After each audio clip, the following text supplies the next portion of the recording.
क्या होगा जब अचानक से एक दिन पूरी दुनिया ही बदल गई। हर ओर एक मिस्टीरियस गैस फैलते हुए सब कुछ बर्बाद होने लगा। लोग मारे जाने लगे, वहीं जो जिंदा भी बचे वे अजीब तरह से म्यूटेट होने लगे। अब ये सब शुरू कैसे हुआ और क्या आखिरी बचे हुए कुछ सर्वाइवर्स इस आपदा के बीच खुद को बचा भी पाएंगे? जबरदस्त मिस्ट्री और थ्रिल से भरी आज की नई साई-फाई सीरीज को चलिए शुरू करते हैं। कहानी की शुरुआत एक सोल्जर से होती है जो कि अभी खुद को एक डॉग के साथ जंगल में लेटे हुए देखता है। अब उसे होश आने पर कुछ भी याद नहीं आता कि वो है कौन और इस जगह पर कैसे पहुंचा। वो सोल्जर अब अपने पर्स की आईडी से जान पाया कि उसका नाम तो ब्रायन है। अब वो सब कुछ समझने की कोशिश कर ही रहा था कि वो है कौन कि तभी वो डॉग अब एक स्पेसिफिक दिशा में देखकर उसकी ओर भागकर जाने लगता है और वो सामने से आ रही एक गहरी फॉग के बीच घुस गया। अब ब्रायन जल्दी से भागकर उसके पीछे भी जाता है। उसने रियलाइज किया कि ये फॉग काफी अजीब तरह से डेंस होने के साथ साथ एक ही दिशा में आगे बढ़ती जा रही है और तभी उसे उस डॉग के दर्द में कराहने की आवाज आई। उसने देखा कि वो डॉग अब एक पेड़ से लटका हुआ था, मानो किसी क्रीचर ने उसके साथ ऐसा किया हो। ब्रायन अब डरकर जल्दी से उस फॉग से बाहर निकलने लगता है। अब यहाँ से हमें इस इंसिडेंट के पास वाला टाउन दिखाया जाता है जहाँ की अभी ईव को उसके स्कूल से टीचर की जॉब से निकाल दिया गया। हालांकि घर आने पर ईव का पति केविन उसे समझाता भी है कि वो परेशान ना हो, उसे जल्दी से अच्छी जॉब मिल जाएगी। केविन अब उसका मन बहलाने के लिए ईव और अपनी बेटी एलेक्स के साथ आज सारा काम छोड़कर एक फुटबॉल गेम भी देखने जाता है ताकि वे लाइफ को थोड़ा चीयर कर सकें। अब आज की ही रात एलेक्स के कॉलेज में उनकी टीम के जीतने पर पार्टी होने वाली थी, तो शुरू में केविन और ईव उसे भेजने से मना कर देते हैं, मगर बाद में उन्होंने एलेक्स के जिद करने पर उसके एक दोस्त एड्रियन के साथ उसे वहां ड्रिंक ना करने की शर्त पर भेज ही दिया।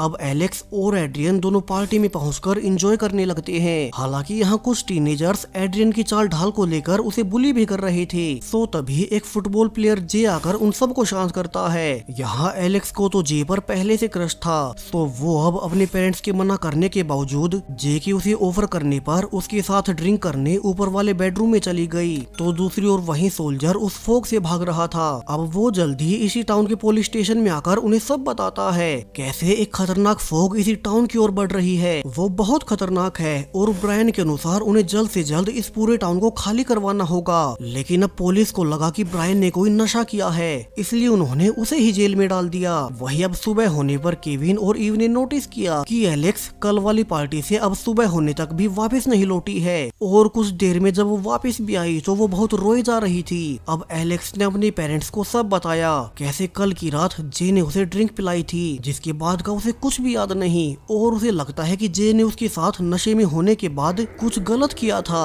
अब ईव तो बहुत गुस्से में थी कि एलेक्स ने उसकी बात नहीं मानी। उसने उसे पार्टी में ड्रिंक करने से मना भी किया था। जबकि अब केविन कहता है कि वे अभी पुलिस स्टेशन जाकर उस लड़के जे के खिलाफ रिपोर्ट लिखवाएंगे। दोनों ने ऐसा ही किया, जिसके बाद एक ऑफिसर पॉल अब स्कूल में जे को सब बताकर कि एलेक्स ने उसके खिलाफ हैरेसमेंट का केस दर्ज किया है, वो उसे पकड़ लेते हैं। अब कुछ देर बाद केविन एलेक्स और ईव को घर छोड़कर अब एलेक्स के दोस्त एड्रियन के साथ पुलिस स्टेशन जाता है, क्योंकि एड्रियन जे के खिलाफ उनका इकलौता सबूत है। और यहीं केविन को पता चला कि जिस जे के ऊपर उन्होंने रिपोर्ट लिखवाई है वो असल में यहाँ पुलिस चीफ कॉनर का बेटा है। तो वहीं जे अब अपने ऑफिसर पिता को यकीन भी दिलाता है कि उसे तो झूठा फंसाया जा रहा है, उसने कुछ नहीं किया। अब वे इन्वेस्टिगेशन कर ही रहे थे कि तभी उन्हें अब बाहर टाउन में वही मिस्टीरियस गैस घुसते हुए नजर आती है, जबकि हवा ठीक उस फॉग से उल्टी दिशा में बह रही थी। तो सब हैरानी में देखने लगते हैं कि वो फॉग अब उनके टाउन में घुस ही गई। दूसरी ओर इसी टाउन के दूसरे कोने में एक बूढ़ा कपल एक लेक के किनारे फिशिंग कर रहे थे कि तभी अचानक से लेक से बहुत सारे मेंढक निकलकर बाहर आने लगे, मानो कि उनकी बॉडी में कोई बदलाव हो रहा हो। अब ये कपल पुराने रिसर्चर्स रह चुके हैं, तो नेटली अपने पति बेनेडिक्ट के साथ इन सब की रिसर्च करने लगती है। उन्हें पता चला कि सेम ऐसी ही एक और घटना आज से पूरे 150 साल पहले एक और बार हो चुकी है। वहीं इसी वक्त ईव अपनी बेटी एलेक्स को लेकर इसी टाउन से बाहर जा रही थी ताकि इस केस के चलने तक बाकी के बच्चे उसकी बेटी को परेशान न करें। वे अब टाउन से निकलने से पहले यहाँ मौजूद इकलौते मॉल से पहले एलेक्स की दवाइयाँ लेने रुके। वहीं पुलिस स्टेशन के पास तो वो फॉग ऑलरेडी फैल चुकी थी। केविन ने नोटिस भी किया कि इस फॉग के फैलने के बाद उन सब के मोबाइल सिग्नल्स आने अचानक से बंद हो गए। अब ऑफिसर कॉनर और केविन पुलिस स्टेशन के अंदर सबको देखने चले गए कि वे सब इस फॉग से न डरें, जबकि दूसरा ऑफिसर पॉल तो इस फॉग में सेल्फियां ले रहा था। उसे लगा कि ये तो नॉर्मल होगा और जब वो अकेला बाहर रह गया कि अचानक से उस पर बहुत से कॉकरोचेस आकर अटैक कर देते हैं। पॉल बहुत ज्यादा दर्द में चिल्लाने भी लगता है, तो उसकी चीखों को सुनकर कॉनर और केविन फिर से बाहर आए और यहाँ जब उन्होंने पॉल की हालत को देखा तो वे भी हैरान रह गए क्योंकि पॉल का आधा चेहरा खराब हो चुका था। अब ऑफिसर कॉनर तो अभी अपनी गाड़ी लेकर इस फोग से दूर निकलना चाहता है क्योंकि वो समझ गया कि अगर वे इस फोग में रहे तो वे भी बच नहीं पाएंगे। कल ही ब्रायन ने उसे आकर सब कुछ बताया था, मगर तब उसने उसकी बातों का भरोसा नहीं किया। हालांकि केविन उसे कुछ देर इंतजार करने को कहता है क्योंकि एड्रियन उस पुलिस स्टेशन के अंदर ही है। तो केविन अब कॉनर को यहीं रुकने का कहकर अंदर पुलिस स्टेशन में एड्रियन को लेने गया और यहीं पर उसे 2 और कैदी दिखाई देते हैं। केविन ने सोचा कि वो उन्हें भी बाहर निकाल ले वरना वे भी यही मारे जाएंगे, जबकि बाहर कॉनर अब तक बहुत डर चुका था और वो बिना केविन और बाकी सब के आने का इंतजार किए अब अपनी गाड़ी लेकर अकेला ही भाग जाता है। दूसरी ओर वहीं बूढ़ा कपल भी अब फोग को देख हैरान रह जाते हैं और वे इसी से गुजरकर अपने घर जाने लगे कि तभी एक आदमी पीछे से आकर बेनेडिक्ट को गोली मार देता है। वो बहुत डरा हुआ था, मानो वो खुद के ही बस में ना हो, जिसके बाद डरकर उस आदमी ने खुद को भी गोली मार ली। अब नेटली के सामने उसका पति और वो आदमी मारे गए, सो वो डरकर जल्दी से पास के चर्च में छुपने जाती है। उसे भी अंदाजा हो गया कि इसी फोग के कारण ये सब हो रहा है। वहीं पुलिस स्टेशन में केविन ने दोनों कैदियों के बारे में पूछा। इनमें से एक तो वही सोल्जर ब्रायन ही था जिसे कि अपने बारे में कुछ भी याद नहीं और उसे पुलिस वालों ने नशेड़ी समझकर पकड़ लिया, जबकि वो दूसरी लड़की अपना नाम मिया बताती है। वो असल में नशेड़ी थी और उसे काफी सारे माल के साथ पकड़े जाने पर जेल में बंद किया गया था। तो केविन अब ऑफिस में ही चाबियां ढूंढने लगता है ताकि अपने और एड्रियन के साथ इन दोनों को भी जेल से निकाल सके। वहीं मॉल में ईव अपनी बेटी एलेक्स की दवाइयां लेने लगती है, जबकि एलेक्स अकेली ही पार्किंग में अपनी गाड़ी में बैठी थी कि अब उसे भी हर ओर से वहीं फोग नजर आने लगी। एलेक्स अब बाहर निकलकर मॉल तक जाने लगती है, लेकिन यहाँ तो सारा ही रास्ता फोग में ढक चुका था, जिससे कि डरकर एलेक्स चिल्लाने लगी। लकीली ईव उसे ही लेने आ रही थी और वे दोनों फाइनली मॉल में आ ही गए। यहाँ किसी को कोई अंदाजा नहीं कि अचानक से बाहर ये फोग कैसे फैल गई कि तभी एक औरत अपने बेटे के साथ इसी फोग से होते हुए अपने घर जाने लगती है। ईव ने उसे रोकने की कोशिश भी की कि उन्हें नहीं पता कि इस फोग में क्या है और सब कुछ जानने तक वो बाहर ना निकले, लेकिन वो औरत उसकी एक नहीं सुनती। अब उनके बाहर जाते ही ईव उन्हें गेट पर देखने भी जाती है कि तभी सबको बाहर से उनके चिल्लाने की आवाजें आने लगी और तभी वो औरत बहुत बुरी हालत में शीशे के सामने आती है जिसका कि किसी ने आधा चेहरा तक काट डाला। सब डर गए, वे समझ गए कि अब वे बाहर नहीं निकल सकते।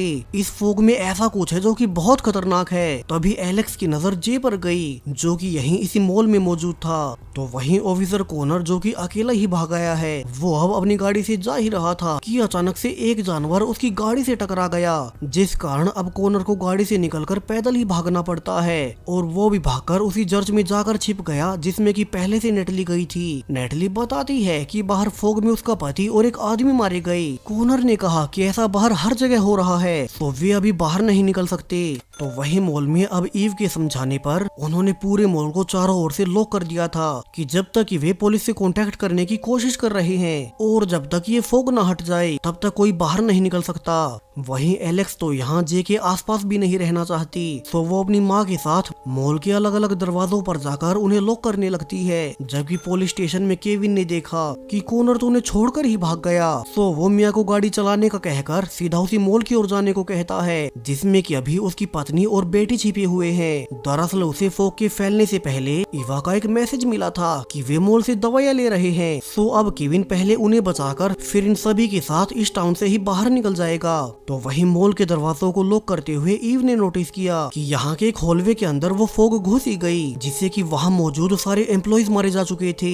तो अब उस हॉल के गेट को सील करने के बाद मॉल के मैनेजर ने बताया कि वहाँ शायद से कोई खिड़की खुली रह गई होगी, लेकिन अभी तो किसी को ये नहीं पता कि इस फोग में ऐसा क्या है जिससे कि लोग इतनी बुरी तरह से मर जाते हैं। वहीं अब तक उनमें से किसी का भी फोन काम नहीं कर रहा। तो मैनेजर पूछता है कि क्या किसी के पास कोई सैटेलाइट फोन है ताकि वे पुलिस को इन्फॉर्म ही कर दें। यहाँ नॉर्मल फोन्स तो वैसे ही काम नहीं कर रहे। अब उन्हें पता चला कि एक सैटेलाइट रेडियो मॉल के उसी हॉल में मौजूद है जहाँ की अभी वो फोग घुस गई, लेकिन अब वहाँ पर जाएगा कौन, क्योंकि बाहर फोग में जाने से पहले ही लोग मारे जा चुके हैं। तो अब वो सैटेलाइट रेडियो के लिए कौन खुद को रिस्क में डालेगा। यहाँ सब आपस में डिस्कस भी करते हैं, मगर कोई भी उस हॉल में जाने को तैयार नहीं होता। वहीं उस सैटेलाइट के बिना उनकी मदद के लिए कोई भी नहीं आएगा, तो उन्हें वो डिवाइस तो चाहिए ही है। अब जे ने आइडिया दिया कि क्यों ना वे एक ड्रोन को बाहर भेजकर बाहर की हालत देखें। यहाँ उन्होंने एक इलेक्ट्रॉनिक शॉप से ड्रोन लेकर उसे उड़ाया। यहाँ पर उन्हें वो खिड़की भी मिल गई जिससे कि वो फॉग उस हॉल में घुस गई थी। वहीं दूसरी ओर केविन का ग्रुप जब इसी मॉल की ओर आ रहे थे तो रास्ते में उन्हें कुछ आदमी गन्स के साथ मिलते हैं, जो कि अब उनकी गाड़ी रोककर उनकी कार उन्हें सौंपने को कहते हैं ताकि वे उनकी गाड़ी लेकर खुद निकल जाएं। लेकिन अब मिया उन पर गाड़ी चढ़ाते हुए आगे निकल गई। लेकिन अब फॉग के होने से उन्हें साफ साफ कुछ दिखाई नहीं देता और अब टक्कर लगने से उनकी गाड़ी ही पलट गई। लकीली किसी मेंबर को कुछ खास चोट नहीं आई और वे सब सेफ थे। चारों मेंबर्स अब गाड़ी से निकलकर पैदल ही आगे जाने लगते हैं। यहाँ रास्ते में मिया को हेलुसिनेशंस भी हो रहे थे क्योंकि वो नशे की आदी है, लेकिन उसे ब्रायन ने संभाला और चारों भागते हुए उसी चर्च में पहुंच गए जहाँ की नेटली और बाद में ऑफिसर कॉनर गया था। अब यहाँ पर मिया और केविन गुस्सा होते हैं कि ऑफिसर कॉनर उन सबको पुलिस स्टेशन में छोड़कर भाग आया, जबकि ऑफिसर कॉनर अब उल्टा केविन पर भड़क उठा कि उसे बिना उसकी इजाजत के दोनों कैदियों को जेल से नहीं भगाना चाहिए था। कॉनर ने यहाँ मिया को हथकड़ी भी लगा दी और वो उसे ब्रायन के साथ बांध देता है। वही मॉल में सब थक हार कर अब एक लकी ड्रॉ निकालते हैं। इसमें जिस किसी का भी नाम आएगा उसे ही रिस्क लेकर उस हॉल में जाकर उस सैटेलाइट मशीन लानी होगी। अब यहाँ आखिर में ईव का नाम निकला, जिसे की सुनकर एलेक्स बहुत डर जाती है कि कहीं उसकी माँ को कुछ हो ना जाए। हालांकि एक और क्लिंट नाम का आदमी उसके साथ जाने को मान गया क्योंकि वो एक इलेक्ट्रीशियन है और ईव को सैटेलाइट डिवाइस और नॉर्मल रेडियो में फर्क नहीं पता था। दोनों अब डरते हुए उसी हॉल में गए जहाँ की पहले से बहुत सी बॉडी पड़ी थी। तो वे अब जल्दी से उसी रूम में जाकर सैटेलाइट रेडियो से मदद मांगने लगते हैं, जबकि बाहर फॉग के फैलने से लोग मर रहे हैं। सैडली उन्हें कोई रिस्पॉन्स नहीं मिलता। उन्हें भी नहीं पता था कि इस डिवाइस से भी कोई सिग्नल बाहर जा भी रहा है या नहीं। अब क्लाइंट सरप्राइजिंगली किसी और से संपर्क करने लगता है। ईव को शक हुआ और वो कहते हैं कि वे रेडियो को बाहर मॉल में सबके पास ले जाएं। कि अब क्लाइंट उसे डराते हुए कहता है कि ये रेडियो अब कहीं नहीं जाएगा जब तक कि वो अपने साथियों से संपर्क ना कर ले।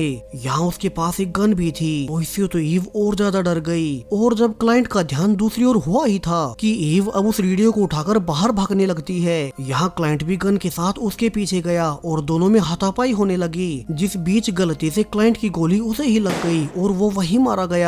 हालांकि दोनों की झड़प के बीच वो रेडियो वहीं टूट गया। अब ईव क्लाइंट की गन उठाकर वापिस से बाहर आ जाती है। उसे पता था कि अगर बाहर उसने सच्चाई बताई तो कोई उसका भरोसा नहीं करेगा। हर किसी को लगेगा कि उसने जानबूझकर क्लाइंट की जान ली है। तो ईव अब बाहर आकर झूठ बोल देती है कि क्लाइंट हॉल में उसे अलग हो गया था और बाद में वो उसे मरा हुआ मिला।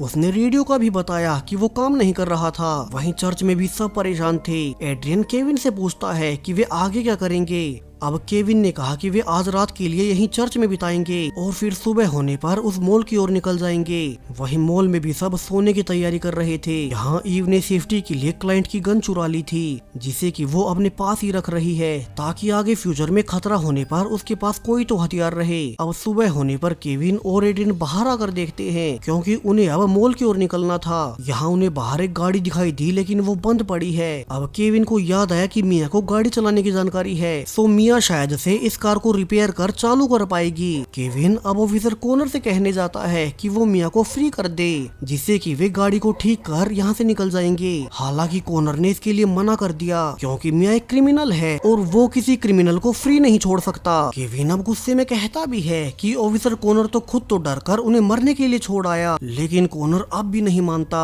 वही मॉल में जब जे सुबह उठा तो उसने देखा कि मॉल के बाथरूम में 2 सोल्जर्स ने खुद की ही जान ले ली, जिससे कि सब हैरान थे। दरअसल इस छोटे से टाउन में हर कोई एक दूसरे को जानता है, सो सबको हैरानी हुई कि अचानक से इतने सोल्जर्स उनकी टाउन में कैसे आ गए। सबको शक होता है कि कहीं इस फोग वाली आपदा के पीछे इन सोल्जर्स का कोई हाथ ना हो।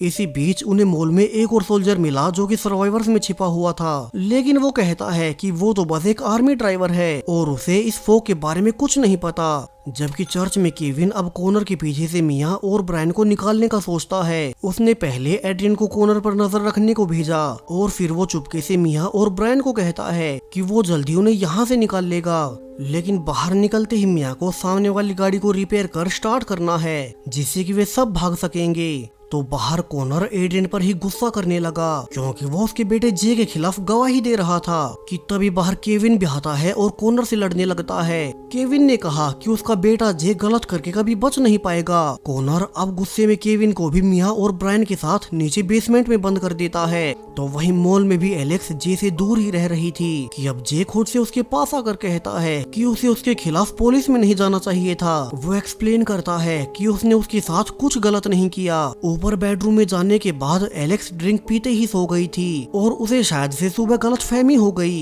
हालांकि एलेक्स अभी उससे कोई बात नहीं करती। तो वही मॉल में दो लोग देखना चाहते थे कि फॉग में लोगों के साथ क्या होता है। सो अब उन्होंने चुपके से उन्हें दो सोल्जर्स की बॉडी को बाहर छोड़ दिया और वे दरवाजे के पास बैठकर उस पर नजर रखने लगे।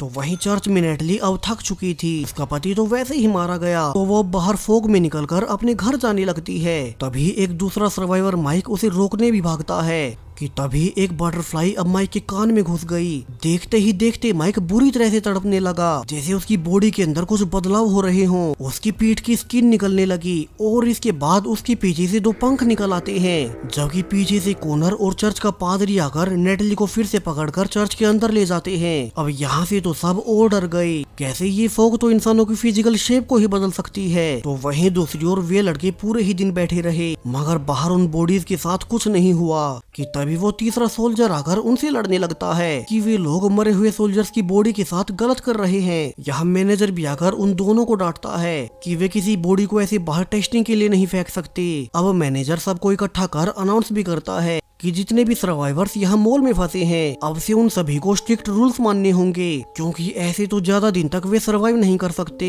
अब से सारा ही खाना और जरूरत की चीजें सिर्फ कुछ चुनिंदा लोगों के कंट्रोल में रहेंगी। वे ही इन्हें सीमित मात्रा में लोगों को बांटेंगे, ताकि अगर उन्हें ज्यादा दिन तक यही रहना पड़े तो उनका राशन पानी कम ना हो जाए। वहीं सबसे बड़ा रूल बनाया गया कि अगर किसी ने बाकी लोगों की जान को खतरे में डाला तो वे उसे मॉल के बाहर निकाल देंगे। अब ईव समेत बहुत से लोग थे जो कि इन रूल्स को मानने को तैयार नहीं होते और वे अपना एक दूसरा ग्रुप बना लेते हैं, जो कि अब इस मेन ग्रुप से अलग होकर मॉल की दूसरी साइड में रहने लगेंगे। हालांकि जे अब एलेक्स को समझाने भी आया कि वो उन्हीं के साथ रहे, कि जे को अपनी बेटी के पीछे ज्यादा देख ईव अब जे पर गन पॉइंट कर लेती है, जिससे कि हर कोई हैरान रह गया कि ईव अब तक अपने पास एक गन छिपा रही थी।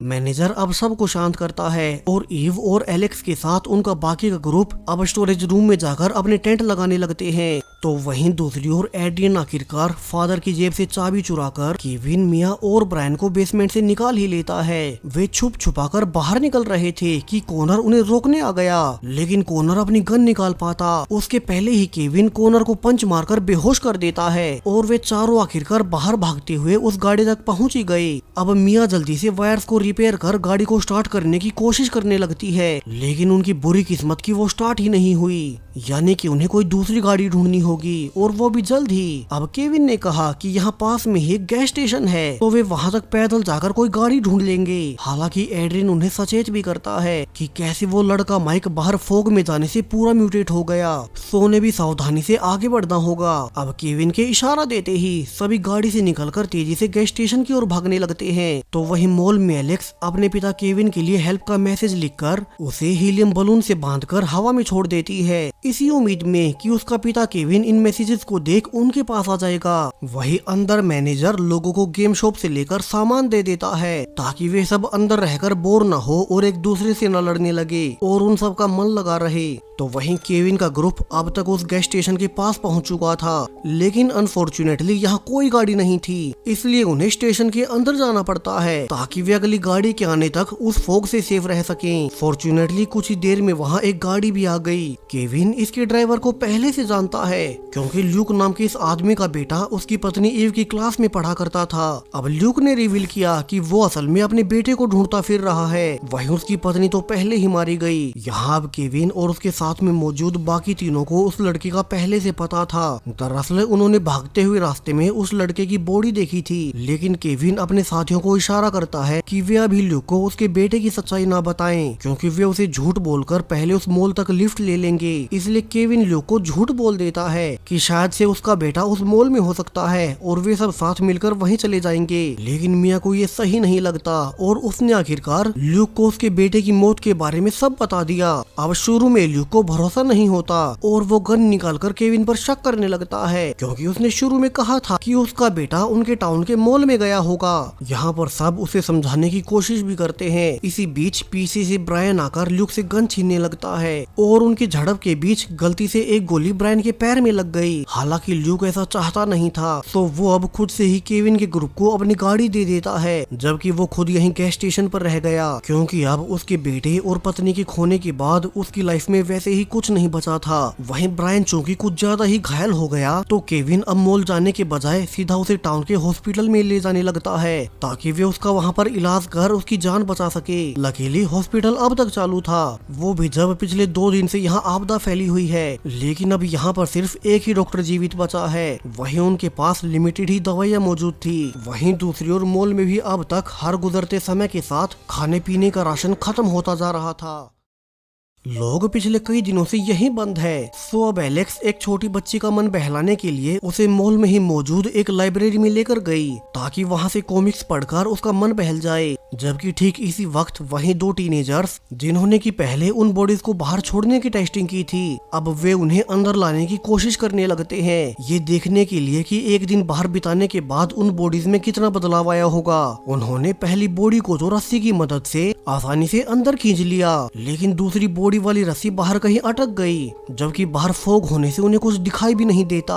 तो अब एक मेंबर टैक उस रस्सी को पकड़कर उसे देखने के लिए बाहर निकल गया। पीछे से रिक ने देखा कि अब टैक वापस नहीं लौटा, सो वो डरकर दरवाजा बंद करने लगता है, और तभी टैक की बॉडी किसी ने उस दरवाजे की ओर फेंक दी, जिससे पूरा दरवाजा ही टूट गया, जिससे कि वो फॉग अंदर मॉल में आने लगती है। अब रिक जल्दी से सबको सतर्क करते हुए अंदर भागने लगता है। यहीं पास में ही एलेक्स उस बच्चे के साथ मौजूद थी, और अब उस फॉग की चपेट में आने से किसी क्रीचर ने आकर उस बच्ची को मार डाला, जबकि एलेक्स किसी तरह से अपनी जान बचा पाई। अब जिंदा अंदर जाने पर ईव बहुत खुश होती है कि एलेक्स बच गई, लेकिन एलेक्स ने बताया कि वो उस बच्ची को नहीं बचा पाई। यहाँ अब सब इकट्ठे होकर उस दरवाजे को सील कर, चूंकि रिक की वजह से वो फॉग अंदर आई थी, तो ग्रुप के नियमों के हिसाब से अब उसे मॉल से बाहर जाना होगा। यहाँ रिक को बाहर जाने से पहले अपनी सेफ्टी के लिए एक बैट और कुछ खाने पीने को दिया गया, जिसके बाद उसे फॉग के बीच मॉल से बाहर निकाल दिया गया। वहीं जो लड़की मारी गई उसकी माँ सैली एलेक्स पर ही शक करने लगती है, क्योंकि एलेक्स उसकी बेटी को लाइब्रेरी में लेकर गई थी और एलेक्स उसकी बेटी को मरवाकर खुद अकेली बाहर आ गई। वो अंदर ही अंदर फैसला भी करती है कि वो कुछ भी करके एलेक्स को सजा दिलवा कर रहेगी। अगर उसकी बेटी नहीं बची तो एलेक्स को भी जीने का कोई हक नहीं। वही दूसरी ओर डॉक्टर्स सीमित संसाधनों के बावजूद ब्रायन की गोली को तो निकाल देते हैं, मगर उसे फिर भी एक दिन तक उनकी निगरानी में रहना होगा। तो केविन का ग्रुप अब कल से पहले मॉल के लिए नहीं निकल सकते। इसी बीच उन्हें हॉस्पिटल में नर्स ने बताया भी कि पता नहीं क्यों, मगर पिछले 2 दिनों में हॉस्पिटल से बहुत से पेशेंट्स कहीं मिसिंग हो रहे हैं, क्योंकि वो मेन गेट पर पहरा दे रही है और कोई बाहर फॉग में भी नहीं गया। अब इन सब का कारण जल्द ही ग्रुप को पता लगने वाला था, जब केविन शाम को डॉक्टर के ऑफिस में ये पूछने गया कि क्या वे ब्रायन को सुबह लेकर जा सकते हैं, तो वो ये देखकर हैरान रह जाता है कि यहाँ तो डॉक्टर ने एक पेशेंट को ही बांध रखा था और वो उस पर कोई एक्सपेरिमेंट करने जा रहा था। अब केविन जल्दी से डॉक्टर को रोकने की कोशिश करने लगता है, लेकिन इसके पहले डॉक्टर ने ही उसे बेहोशी का इंजेक्शन लगा दिया। उसे होश आने पर डॉक्टर ने रिवील किया कि वो असल में पिछले 2 दिनों से इसी मिस्टीरियस फॉग पर लगातार एक्सपेरिमेंट किए जा रहा है। इस फॉग में जाने से होता क्या है, अब तक उसे पता चला कि इस फॉग में जाने से किसी भी जीव का ब्रेन काम करना बंद कर देता है, इसलिए ही इंसान हो या कोई भी जानवर, वे फॉग में रहने से आक्रामक हो उठते हैं और दूसरों पर अटैक करने लगते हैं। डॉक्टर ने ये भी नोटिस किया कि ये फॉग किसी इंसानी एक्सपेरिमेंट का हिस्सा है, यानी कि ये डिजास्टर मैन मेड है, ना कि नेचुरल। इसलिए डॉक्टर ने पिछले 2 दिनों से अलग अलग पेशेंट्स को अलग अलग दवाइयां देकर बाहर फॉग में भेजकर देखा। वो एक्सपेरिमेंट कर रहा था कि किस मेडिसिन से उनका ब्रेन इस फॉग के असर से बाहर रहे, लेकिन अब तक कुछ भी काम नहीं किया। उसके सारे टेस्ट सब्जेक्ट फॉग में जाते ही मारे जाते और इसलिए ही लगातार हॉस्पिटल से पेशेंट्स गायब हो रहे थे, क्योंकि डॉक्टर अकेले में उन पर एक्सपेरिमेंट कर रहा था और उन सब को मार रहा था ताकि वो इस फॉग का एंटीडोट ढूंढ सके। वो कहता भी है कि इसलिए उसने केविन से झूठ बोला कि ब्रायन एक दिन से पहले हॉस्पिटल से नहीं जा सकता, क्योंकि वो अब केविन के बाद उसके पूरे ग्रुप पर ऐसे ही एक्सपेरिमेंट्स करना चाहता है जब तक कि उसे इस फोक का इलाज न मिल जाए। यहाँ अब डॉक्टर केविन के भी बॉडी में एक सीरम इंजेक्ट कर उसे बाहर फोग में भेज देता है, ये देखने की केविन का ब्रेन इस फोग के असर को कितनी देर तक सह पाएगा। वहीं दूसरी ओर चर्च में अब तक केविन और उसके ग्रुप के भागने के बाद अब नेटली, कॉनर और कुछ और मेंबर्स ही बचे थे। उनमें से किसी को कुछ समझ नहीं आता कि वे आगे क्या करें। जल्दी उनका खाना भी खत्म हो जाएगा, जबकि इस फोक के खत्म होने का कोई नामो निशान नहीं। अब समय के साथ नेटली और कुछ मेंबर्स इन हालातों में अपना मानसिक संतुलन खोते भी जा रहे हैं। उनके धार्मिक होने से उन्हें ऐसा लगने लगा कि ये सब भगवान उनके पापों की सजा देने के लिए कर रहे हैं। तो अगर वे अपने किए सारे गलत कामों को सुधार लें तो शायद से दुनिया फिर से नॉर्मल हो जाएगी, ये फोग हट जाएगी। और इसके लिए तो कुछ मेंबर्स खुद की जान भी देने लगते हैं। तो वही मॉल में एलेक्स जब कुछ सामान लेने गई ही थी कि कोई उसे बाहर से लॉक कर अंदर आग लगा देता है। अब एलेक्स को कुछ समझ नहीं आता कि उसके साथ ये किसने किया होगा और वो बचेगी कैसे, कि तभी आखिरी वक्त पर चे वहां आ गया।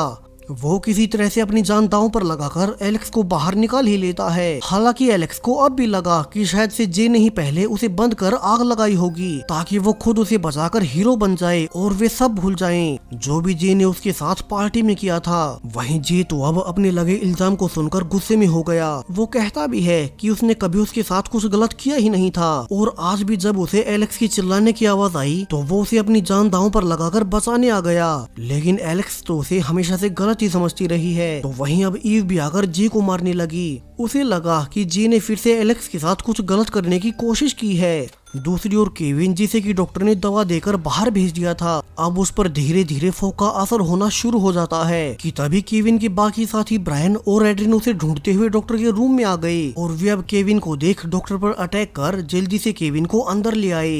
लकीली वो अब तक सेफ था और उसकी जान बच ही गई कि अब तक हॉस्पिटल के बैकअप जनरेटर्स बंद होने लगते हैं, क्योंकि पिछले 2 दिन से लगातार लाइट न आने से सब बंद पड़ गया। वहीं फोग की वजह से सूर्य की किरणें भी नीचे नहीं आ रही, सो उनका सोलर सिस्टम भी बंद पड़ा था, जिससे कि अब लाइट जाते ही हॉस्पिटल के ऑटोमेटिक दरवाजे अपने आप खुल गए। फोग अंदर आने लगी और अब हर कोई उससे डरकर सेफ जगह ढूंढने लगता है। यहाँ पूरे हॉस्पिटल में अब सिर्फ एक ऑपरेशन रूम ही सेफ बचा था, जिसे कि चारों ओर से लॉक किया जा सकता है। तो केविन का ग्रुप अब जल्दी से इसी रूम में जाकर खुद को लॉक कर लेते हैं। वे अब यहीं रात बिताकर सुबह मॉल के लिए निकल जाएंगे। वहीं मॉल में भी अब तक हालात बेकाबू होना शुरू हो चुके थे। खाना कम होने से लोगों के हिस्से में बहुत कम खाना आने लगा और जब उन्हें पता लगा कि उनके सिक्योरिटी गार्ड ने अपने हिस्से से थोड़ा ज्यादा खाना खा लिया है तो कुछ लोग तो उसे मारने भी लगते हैं। ईव उन्हें देखकर समझ गई कि जल्दी यहाँ के हालात और खराब हो जाएंगे।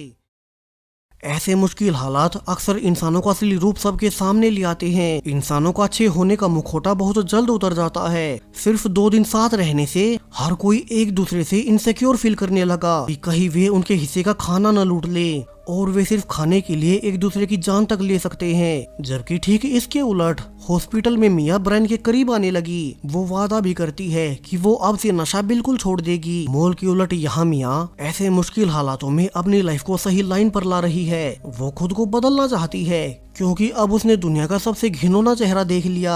अब सुबह होने पर केविन और बाकी सब जब निकले ही थे तो उन्होंने नोटिस किया कि उनकी गाड़ी में इतना ऑयल ही नहीं बचा कि वे मॉल तक जा सकें। तो एड्रियन ने आइडिया दिया कि उसका घर पास में ही है, वहाँ उनके पास हमेशा ऑयल का स्टॉक मौजूद रहता है, तो वे वहाँ से ऑयल ले सकेंगे और एड्रियन तब तक अपने पेरेंट्स से मिलकर बता पाएगा कि वो अब तक सेफ है। अब केविन को ये आइडिया सही लगा और एड्रियन के घर पर गाड़ी रोक एड्रियन अकेला अपने घर अपने पेरेंट्स से मिलने जाता है। तब तक केविन गाड़ी में रुककर इसकी रखवाली करने लगा कि कहीं फिर से कोई उनकी गाड़ी न लेकर भाग जाए। जबकि ब्रायन और मिया मिलकर एड्रियन के गैराज से ऑयल लेने लगते हैं ताकि उनकी गाड़ी फुल होने से वे मॉल से केविन की फैमिली को पिक कर इस टाउन से ही निकल सके। तभी केविन को पीछे से एक लाइट जलती हुई नजर आई। शायद से कोई सर्वाइवर मदद मांग रहा था तो केविन उसे देखने जाता है। दरअसल ये रिक था जिसे कि मॉल से निकाल दिया गया है। अब केविन उसे गाड़ी में बैठाकर एलेक्स के बारे में पूछता है। रिक ने उसे अच्छी खबर दी गई कि एलेक्स और ईव अब तक सेफ हैं। वे उसी का इंतजार कर रहे हैं। वहीं वो खुद अब तक घरों से होते हुए सेफली इतनी दूर तक आ गया।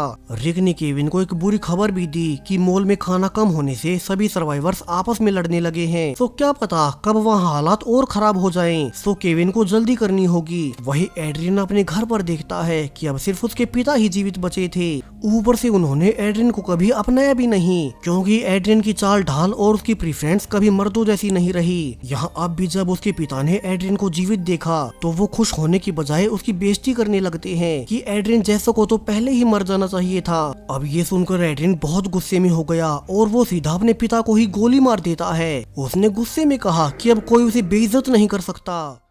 वहीं बाहर अब तक बाकी सब इकट्ठा हो चुके थे, लेकिन एड्रियन नहीं लौटा तो केविन अकेला उसे घर में लेने जाता है। वहीं एड्रियन ने तो बहुत चालाकी से खुद पर कट मार लिया ताकि किसी को पता ना चले कि उसी ने अपने पिता को मारा है। उसका प्लान काम भी किया, लेकिन जब केविन उसके घाव पर पट्टी करने फर्स्ट एड का बॉक्स खोलता है तो उसे यहाँ पर वही दवा नजर आई जिसे कि एलेक्स को पिलाकर उसके साथ गलत किया गया था। और यहाँ से कहानी का सबसे बड़ा ट्विस्ट आता है। केविन समझ गया कि उसकी बेटी एलेक्स के साथ नशे में होने के बाद गलत करने वाला जे नहीं बल्कि खुद एड्रियन ही था, क्योंकि हर कोई उसे बुली किया करता। हर कोई उसकी चाल ढाल को लेकर उसका मजाक बनाया करता और सिर्फ एलेक्स ही उसकी इकलौती दोस्त थी। इसलिए जब वो जे के करीब जाने लगी तो एड्रियन को जलन हुई, इसलिए उसने उस रात खुद एलेक्स के साथ हैरेसमेंट किया और फिर इसका नाम जे पर लगा दिया। वहीं एड्रियन ही जे के खिलाफ इकलौता सबूत था। उसी ने एलेक्स को झूठ बोला था कि जे ने उसके साथ ये सब किया है। अब सारी सच्चाई जानने के बाद केविन एड्रियन पर भड़क उठा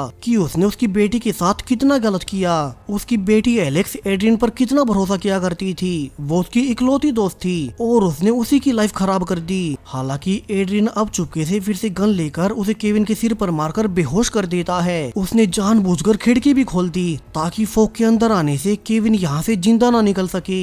एड्रियन अब खुद बाहर गाड़ी में आकर बाकी सबको झूठ बोल देता है कि केविन तो अंदर ही फोक में मारा गया और वो अकेला ही जीवित बचा है। जिसके बाद वे अब सब मॉल में जाने लगते हैं। एड्रियन ने ये भी फैसला किया कि वो मॉल में एलेक्स के पास जाने के बाद वहाँ ईव और जे को भी मार देगा ताकि फिर एलेक्स के पास उसके अलावा और कोई ना बचे। जबकि केविन तो पीछे उसके घर में फोग में तड़पने लगता है। अब क्या वो यहाँ से जीवित बच पाएगा? वहीं एड्रियन अब मिया की ओर बढ़ रहा है ताकि एलेक्स के सब करीबियों को मार सके। जबकि मॉल के अंदर तो पहले से हालात खराब होने लगे हैं। वहाँ जल्दी सर्वाइवर्स खाने के लिए एक दूसरे को मारने लगेंगे। अब इससे आगे क्या होगा? वहीं इस फोग वाली आपदा का रहस्य क्या है? कहानी में अभी बहुत बड़े बड़े ट्विस्ट आने वाले हैं जो कि सब कुछ आपको जानने को मिलेगा इस जबरदस्त सीरीज के दूसरे और आखिरी पार्ट में। तो चैनल को अभी सब्सक्राइब करें इस सीरीज के आने वाले दूसरे पार्ट और भी ऐसी ही सीरीज के लिए। Thank you.